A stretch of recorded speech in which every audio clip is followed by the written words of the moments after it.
Welcome back to Soda City Live. All eyes are on the skies as today is National Aviation Day. It is a day that recognizes the pioneers of human flight.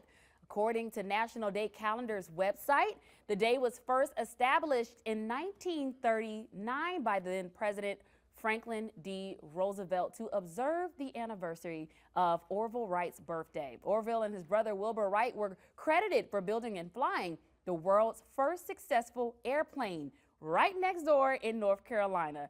Well, to celebrate National Aviation Day, we have former Air Force officer with over 20 years of experience and owner of Propel Aviation Center in Newberry. We have Taj Troy joining us to share more about how aviation has shaped his life and to talk to us about a few things you may not have known as it relates to flying. Taj, thanks so much for joining us. Thanks for having us here. I appreciate it. Absolutely, absolutely. So you recently retired. Yes, we're in the process. I recently stopped flying jets, stopped flying fighter jets for over 23 years. So kind of now sunsetting out of the military. That's correct. But your passion for aviation is so deep that you created your own flight school. That's correct. An aviation center. Tell us a little bit about Propel Aviation. Yeah, so Propel Aviation, we started over in Newberry about 4 years ago, and now we've kind of migrated over to Columbia out of Jim Hamilton Owens Airport, just right down the street. So my hands are still deep into aviation. I still fly for an airline. I've been flying for a national airline for about 8 years. So, wow. So still taking that corporate knowledge from the military as well as from the airlines and giving it to my students from the ground up to create that professional pilot. I love that. And over the weekend, you had a chance to meet Ed Dwight, who is actually a former Tuskegee Airman. What was that experience like for you? Ed Dwight, pioneer in aviation. President Kennedy appointed him as one of the first astronauts to go into the program back in 1961.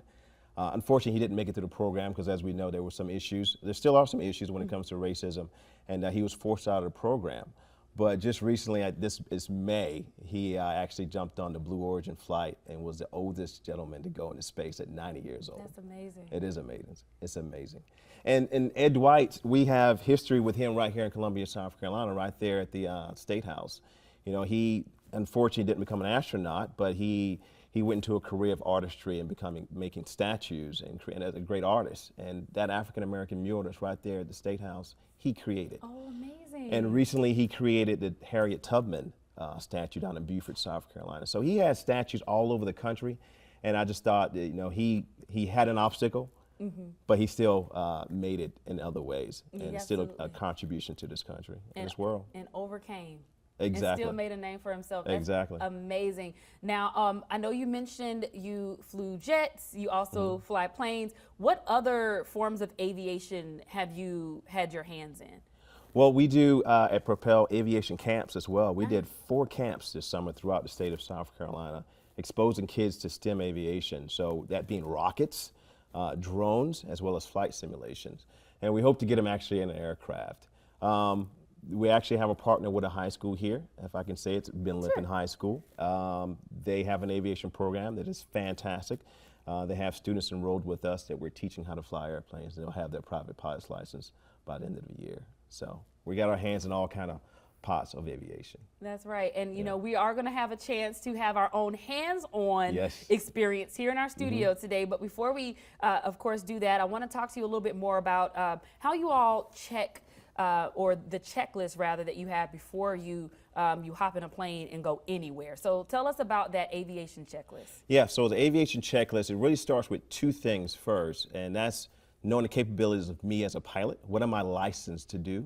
And now look at the capabilities of my aircraft. Is that aircraft capable to fly in bad weather, or IMC as we call it? And from there, I check what's called the weather, which we all know. You guys are experts here at the weather. And what we call notice to missions, or NOTAMs. And the weather is kind of self-explanatory, where we're taking off and where we're landing. We have to make sure that the weather meets the capabilities, or our aircraft and myself meet the capabilities of the weather. And then the NOTAMs, like I talked about, those are basically kind of conscripts or notes for that airport. It may have a tower that's not lighted, or maybe there's a runway that's closed. So we have to know what exactly is going on at the airport before we actually take off. So that's kind of the foundation before we even jump into the checklist, is check, am I good? Is my airplane good? Is the weather good? And is the airport good? And then from there, we kind of jump into our checklist. And we talk about checklists, we use a term called checklist discipline. It's important because, especially for somebody like me, I've been flying for over 30 years. I'm pretty confident, got over 2,800 hours flying the F-16, got over 2,000 hours flying a Boeing 787. Complacency can kind of sink in. So to mitigate that, we have to have checklist discipline, and we have to go through that methodically each time. And even if you have to build that muscle memory in there to say, yeah, I think I may have missed something. Let me go back and do it all over again. So that checklist discipline, or CRM, crew resource management, is a foundation, and it's the what you need to be a safe pilot. And if anyone wants to become a pilot, maybe not commercial, but how many hours should they have? For a private pilot, you need 40 hours per the FAA. That is the minimum. Now, the national average ranges anywhere between 60 to 75 hours. Now, you might say, well, why is it 60 to 75 hours when the minimum is 40 hours?